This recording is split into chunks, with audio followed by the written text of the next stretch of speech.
Greetings. First thing I want to say is welcome to everybody wherever you are. I understand we're crossing about 10, 15 time zones, equally as almost as many countries. And before I even begin, I want to say thank you to the whole staff. Some of you are sitting at home in the comfort of in front of your own computer screens, but to let you know that there's a crew over here that has been working night and day to make this happen. And to my knowledge, all of you are to be commended if you're watching this, that this is truly history in the making. As a result of what's going on tonight, I'm honored to be here because this represents a fundamental shift in the way we learn, the way we look at business, and how all of our jobs are going to materialize. So if you're sitting next to somebody, there's somebody in your living room or somebody at your desk, turn to them right now. Those of you that know me have to humor me on this. Turn to somebody, give them a high five, tell them you're awesome. Okay, thank you. It's kind of hard to do this with nobody to respond to. So thank you all for being here. Like I said, this is going to this revolutionizes the way we look at business, the way we look at everything. But one thing, and the reason that I'm here tonight, to talk to you a little bit about one skill that regardless of whether we're in the e-commerce world, whether we're in the industrial age, information age, is one skill that everybody here must master, and that's that of sales. Now, some of you that have known me, there's some friends of mine in Perth, Australia, probably going, what in the heck is this guy doing? He talks about teams. He talks about leadership. Why are we dealing with sales, and of all things, sales dogs? Well, the reason for it is this, is that in my career, as I have spent the last 15 years working with corporations all over the world, it never ceases to amaze me that most any transaction, any successful transaction, is conducted by somebody that is successful in sales. Now, let me explain a little bit further. Years ago, I went to work for a company by the name of the Burroughs Corporation. They're now called Unisys. The reason I did that is because I figured that in my business career, the best thing that I could do for myself is train myself. Just recently written a book on the subject that's going to be released within the month. It's called Sales Dogs. When it says Sales Dogs, why that dog will hunt / sell, and why some cannot. Now, why did I write the book? I wrote the book because, in fact, anybody can sell. You don't have to be an attack dog to be able to sell. And the reason that I took this on is because through dealing with hundreds of thousands of people over the years, in terms of team building, leadership, motivation, all of that stuff, everybody would walk away from the seminars going, yeah, that's great, I'm inspired. But then they'd walk away and not do anything about it. Why? Because teams are hard to build. Leadership takes a lot of effort and responsibility. It's not for everyone. But the same lessons apply. The reason I did this is the very same lessons apply when you sell. The difference is, of all the skills that you can master in the world, sales is the only skill that will put cash immediately in your pocket. Now, I know nobody out there is interested in cash in your pocket, correct? Wrong.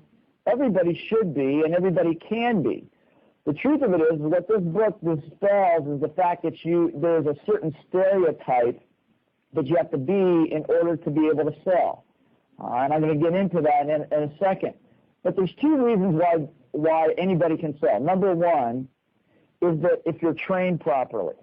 The reason we use dogs is if training salespeople is the same as actually training dogs. Now, those of you that have dogs out there, look at that whimpering canine sitting in the corner and just go up to him, pat him on the head, tell them you love them, because in fact, from now on, for the rest of your career, that dog is going to teach you more about how to make money than anybody else ever will.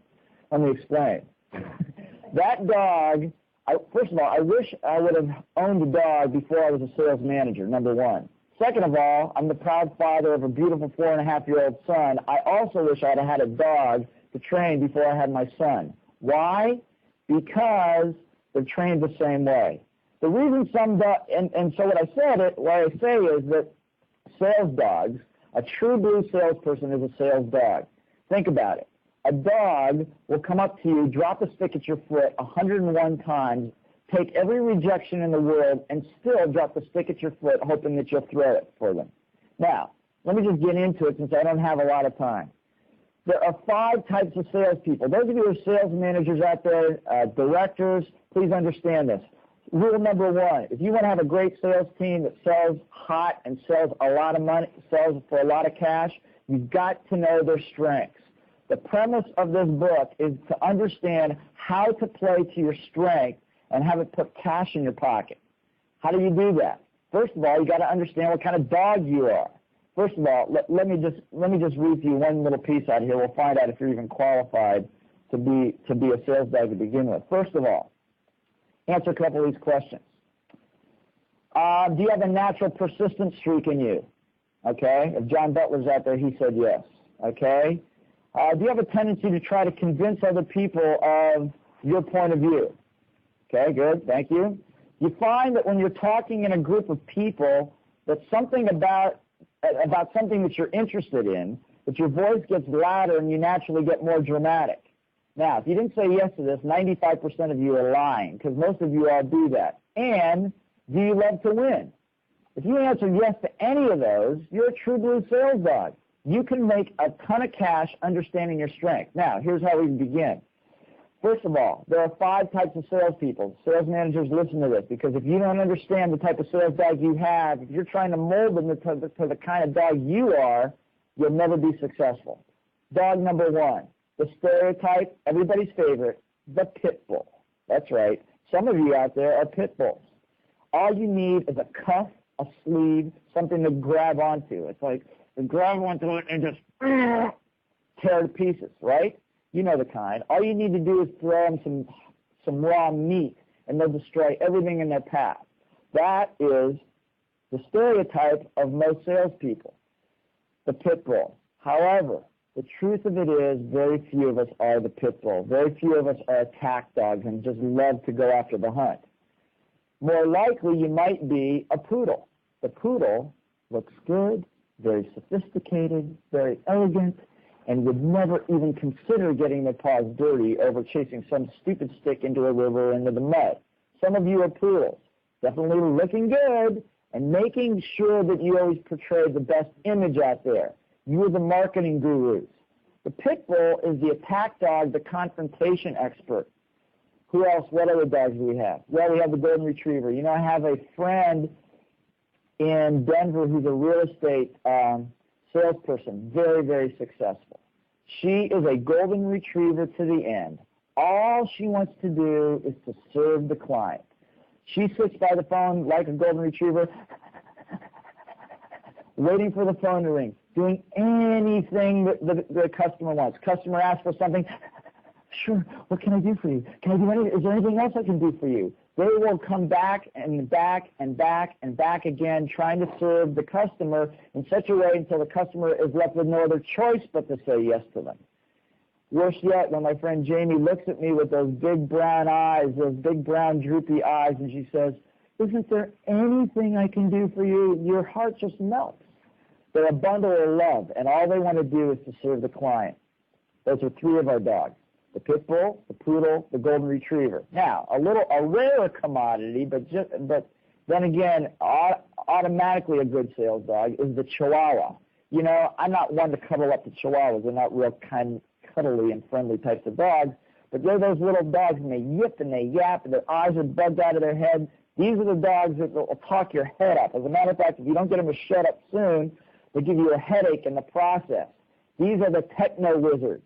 Anytime you look at a Chihuahua, their eyes are probably bugged out of their head because they've been on the internet all night, drinking coffee, Coca-Cola, and have so much caffeine in their bodies that they can't stop talking. They're the experts and the gurus of product knowledge, critical on a sales team. Last but not least, I think I've gotten through 4 of them, is that correct? Last but not least is the Basset Hound. The old faithful Basset Hound with those big puppy dog eyes that look into your face and look at you with those droopy eyes and say, please buy from me. Some of you are out there. Their favorite word is please. As a matter of fact, if you don't buy from them, these are the ones that probably pull out pictures of their family, show you their kids, all of the bills that they've got to pay, and probably their strongest suit and the reason they sell so much is they're great beggars. Now, obviously I've poked some fun, but right now some of you have already identified with one of those breeds of dogs. The question is, which one are you? Or which combination of dogs are you? The reason I say this is because if you're going to go into sales, and this is true for the old dogs and for the new dogs, you pick a company not based upon the compensation. Please hear me on this. When I chose Burroughs years ago, I told you that I chose that company because they had one of the best training programs. They probably had the worst commission program, but they had one of the best training programs. The reason you pick a company based upon what you're going to learn, not on the compensation. Then what you do is take on a mentor, somebody within that organization, a sales manager, a director that is not your type of dog. Look, if you're the poodle, you need to learn some skills from the basset hound on how to build personal rapport. If you're the chihuahua, you got to learn how to shut up when you need to shut up and be able to market like the poodle. See, if you do what you've always done, you've heard the expression, you get what you always get. In sales, the key is to understand your strength and balance it with the mentorship of something else. That's why I like network marketing as a great place to learn to sell, because in fact the nature of the system brings you in. The nature of the way the system brings you in is that people have a vested interest in getting you to learn and you get lots of personal coaching, lots of good training. So whether you're in real estate, whether you're in insurance, whether you're in corporate sales, whether you're in office products or network marketing, doesn't make any difference. Pick the company that's going to train you the best, and then make a commitment to be there 3 to 5 years. Why? Because it takes that long to be able to develop the skills that you need to develop. I'm having a question. There are many subscribers trying to sell each other on the discussion right now. What kind of dogs are they? Well, it depends what they're trying to sell. Are they trying to sell each other on the value of the program? Then you're probably a chihuahua. If you're trying to sell people on the value of this program just in order to say that you won and you got your point of view across, you're probably a pit bull. If you're telling people that you want to sign up for this program because you'll look good, you're obviously a poodle.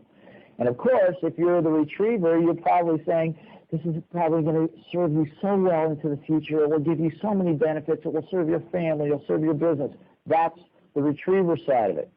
So you have to pick for yourself which kind you are. As a matter of fact, what's interesting is that as I've interviewed great salespeople all over the world, probably the most devastating of all breeds is not the pure breed at all. It's the crossbreed, the mutt, I call them. And probably the most devastating of all is the female pit bull in poodle clothing. Yeah, you know the one. They look good. They charm you. They build great rapport with you. Meantime, you have no idea if they're taking your leg off in the process. That's the pit bull in poodle clothing. And many of you know who you are. Now, why do we do this? In the book, what I've attempted to do is to make this what I call dog doo-doo simple. You know, there's been a lot of books written on sales. There have been lots of seminars. This is a seminar in a book. And what it's designed to do is to give you insights to the 5 basic critical skills to being a great salesperson. It also gives you the 4 critical mindsets. In other words, how do you handle adversity when it hits you in the face?